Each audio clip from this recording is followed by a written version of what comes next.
营造一个减压的空间，它必须从玄关开始就要把这样子的氛围营造出来。我们今天看到的是一个新房子的装潢，所以所有的格局呢，其实都是在建制的脑海里一手打造的。是因为这个地方它有一个算很宽敞的玄关哦，所以我们在一进玄关的时候，我们有做玄关的收纳之外，我们还有做一个比较特殊的一个屏风，那我们的颜色尽量是用浅色系的。我们这个玄关的屏风的这个材质，它是用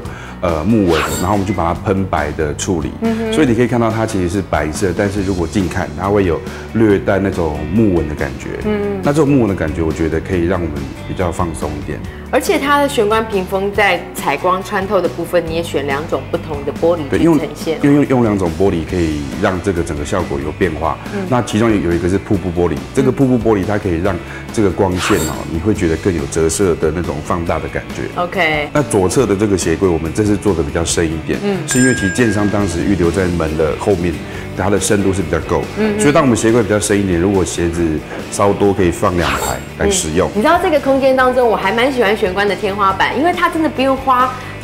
什么木作或者是工法，可是它出来的效果真的不差耶。对，因为我们从玄关开始的一个小小的主灯哦，这个主灯都是挑比较有设计感的世界的明灯。那这个灯它所打出来的感觉，它是比较像一个像太阳光芒那种效果，对，万丈光芒的感觉。那这个效果其实，如果你在整个空间的灯光都暗下来的时候，只有开这盏灯，那感觉那个味道会更不一样。所以它天花板不用复杂的做，可是选到一盏有光影的好灯，那么休闲减压的空间就会从这盏灯开始咯。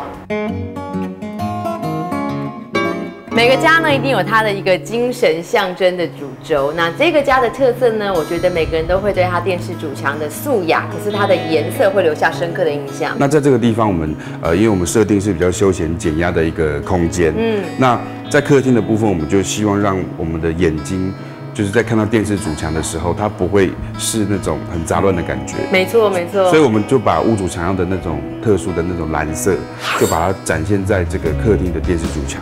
那的确这个蓝色会让整个空间它的主轴跟那个氛围它是比较舒适的。而且特别一提就是，我们在挑选这个时钟的时候，即便是一个时钟，你可以看到客厅的电视墙的上面的这个蝴蝶的时钟，它是一个纯白色系的，它配合这个主墙的蓝色，那搭配的效果就很好。可是这个墙面看起来干净利落，然后很完整，几乎看不到什么线孔、线槽之类的东西耶。因为其实屋主不太喜欢琐碎的东西，所以我们尽量让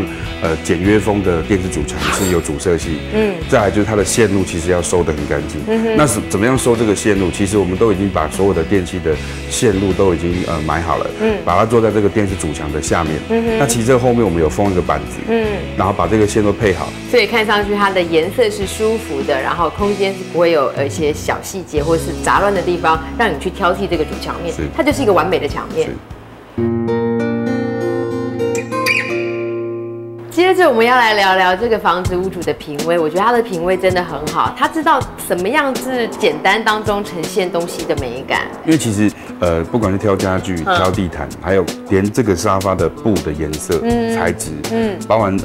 沙发边机的一个小灯，我们的一个挑选哦，都是有经过讨论的。特别是这一张边机好有意思哦。对，因为这个边机其实它下面是腾空的嘛，因为下面要放一个重低音。下面你看下面白色那个是一个重低音的装置，我们为了要放这个重低音在这个位置，所以我们就挑这个茶几。而且这个茶几很特别，它是旁边是一个黑色的玻璃，但中间是透明的。原因是因为这个灯跟这个玻璃它所结合的感觉会有个反射面。所以晚上的时候，我们有时候会让这个空间放松，就只有开这个边机的灯，只开这个灯，对不对？还有这个客厅的中间这个灯，就营造出这个客厅比较放松的一种氛围。虽然说今天这个房子是新屋在做装潢，在格局上面呢，我们还是要小小的变动，才可以让空间这么开阔。我们就请建志去看一下好了，格局到底动在什么地方哦？这边嘛，对不对？在这里。